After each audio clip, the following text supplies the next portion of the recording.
Во ова вклучување на лице место ќе говориме нешто повеќе за значењето на детската литература, за нејзината улога во развојот на младите читатели, но исто така и за творештвото на мојот денешен гостин, писателот Иван Антоновски. Имено нешто повеќе се разбира ќе кажеме и за неговото дело, односно книгата намената за деца, насловена Бакнежи на небото. Да му посакаме добро утро на господин Антоновски. Добро утро за вас и за гледачите на Телма. Ја имате издадено во ноември 2024 оваа книга.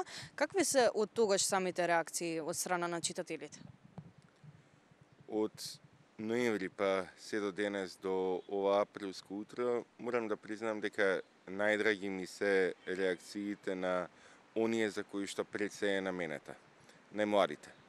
Критиката уште пред објавувањето на книгата го кажа својот став, особено дел од бардовите на македонската книжевност за деца.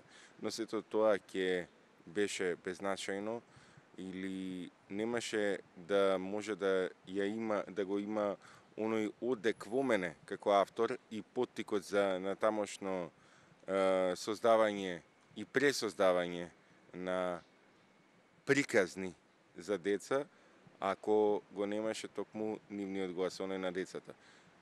Не можам да издвојам само една реакција, затоа што навистина се секојдневни. Како што се случиите минатиот викенд, случајно на улицата се сретнеме со една мајка и едно детенце и да ми придат. Ова е приказната со која што ја минавме целата зима. Па потоа да дознам дека таа приказна се читала и од дечињата во некоја градинка, покани за гостување во училишта.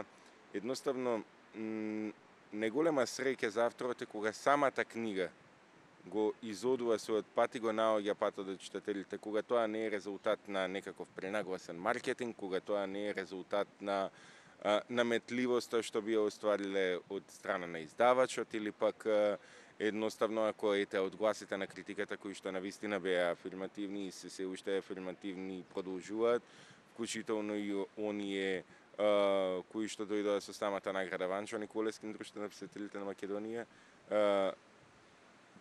сето тоа може да потекне, меѓутоа најдобра препорака за книгата за деца е она која што доаѓа од детето или од родителот, затоа што ова е книга која што посакувам да ја читаат и децата и родителите и да ја читаат заедно. И не треба на тоа да забравиме дека треба да читаме заедно со децата и во оние моменти кога тие не знаат да читаат, но и да не ја оставиме книгата само за нив во оној момент кога тие ќе ја научат азбуката. Велите дека сакате да ги поттикнете родителите и дечињата да ја прочитаат оваа книга. Зошто? Како да го привлечеме нивното внимание? Не само оваа книга, мислам дека треба уште од најрана возраст, уште од самото раѓање кај децата да се создава, да се навика и да има поттик книгата да биде дел од нивното секојдневие. А прашањето зошто е навистина комплексно и одговорот не е едноставен.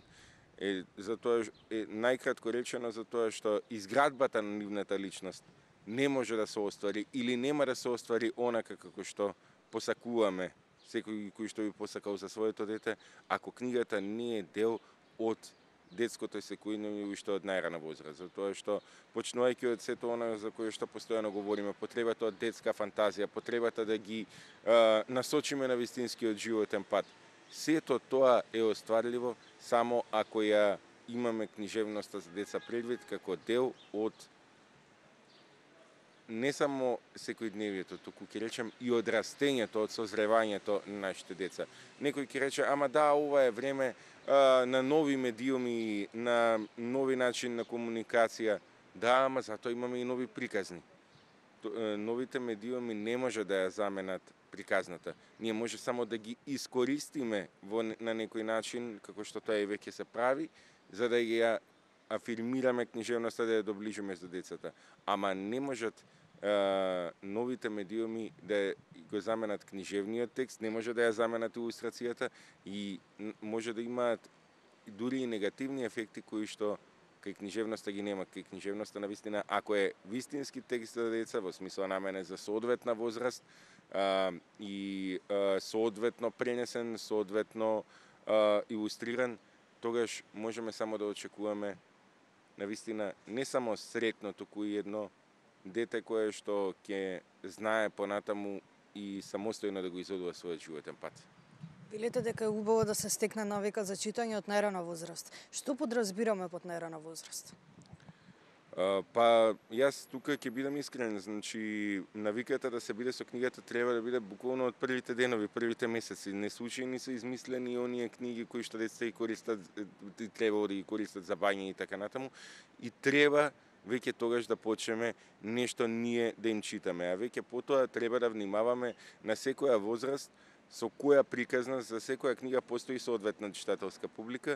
Ќе продолжиме веќе со сликовниците, за од сликовниците во одредена возраст веќе да преминеме кон онаа друга, во наводници ставено посериозна литература, попатно и сепак со она што можеби многу недостига, тоа е не сликовница, туку илустрирана книга. Бакнежи на небото е илустрирана книга, нема цел да биде само сликовница, туку да има повеќе текст, меѓутоа да има илустрација за да ги задоволи сите потреби и критериуми кои што би овозможиле книгата да допре до една најспецифична читателска публика, а таа е она која што туку ќе треба да научи да чита или што туку научува да чита, а која што сака да ја развива својата фантазија и треба да ја потикнеме таа фантазија, а да придонесеме и преку некој дополнителен визуелен момент кој што е клучен за детската рецепција.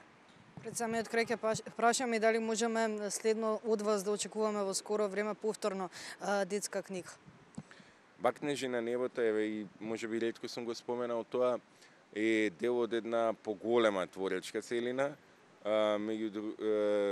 всушност таа е дел од една четирилогија и затоа оваа година веќе ќе се соучи објавувањето на Гради на полна латици на есен со есенска приказна, во која што овде се одговораат ни за прашања, таму ќе се одговорат нови прашања, ќе се обидам да се одговорат нови прашања, книгата веќе текстот е и напишан, меѓу кои што едното од прашањата е зошто цекињата венеат или зошто едноставно животниот циклус е таков што едни мора да заминат за други да дојдат. Меѓутоа и таквите комплексни прашања се потребни и остварливи да ги има во книжевност деца ако знаеме да говориме и да пишуваме со јазикот на детето. Всушност, реакциите што доаѓаат од читателите за мене беа и доаѓаат се најголемата потврда, најсодетната потреба дека сум успеал по многу години од кога за прв пат овие приказни беа во мене да ги напишам, запишам, да ги раскажам со јазикот на детето денес. Се надевам дека ќе имаме можност повторно во иднина да разговараме за нови ваши дела и се разбира дека ви благодарам за одвоеното време.